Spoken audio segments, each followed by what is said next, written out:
দীঘায় জগন্নাথ মন্দির উদ্বোধনের পর থেকেই সমুদ্র সৈকত শহরে পর্যটকদের ঢল নেমেছে। একদিকে ধর্মের আবেগ, তো অন্যদিকে সমুদ্র ও সৈকতের টান। এই দুয়ের মিশেলে ভিড় দীঘায় ক্রমেই বেড়ে চলেছে।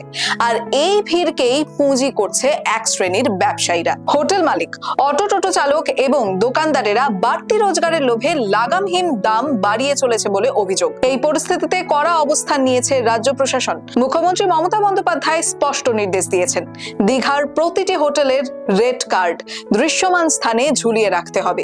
এই নির্দেশ অমান্য করলে আইনি ব্যবস্থা নেওয়া হবে বলেও হুঁশিয়ারি দিয়েছেন তিনি। এই অস্বাভাবিক মূল্য বৃদ্ধি এবং অনিয়ম নিয়ে সোশ্যাল মিডিয়ায় রীতিমতো প্রতিবাদের ঝড় উঠেছে। পর্যটকদের অভিজ্ঞতার কথা ছড়িয়ে পড়েছে সর্বত্র। তবে প্রশাসনের এই কড়া পদক্ষেপে এবার হয়তো পর্যটকদের ঠকানোর এই প্রবণতায় কিছুটা হলেও লাগাম টানতে পারবে বলে আশা করছেন পর্যটকরা। The wall bureau.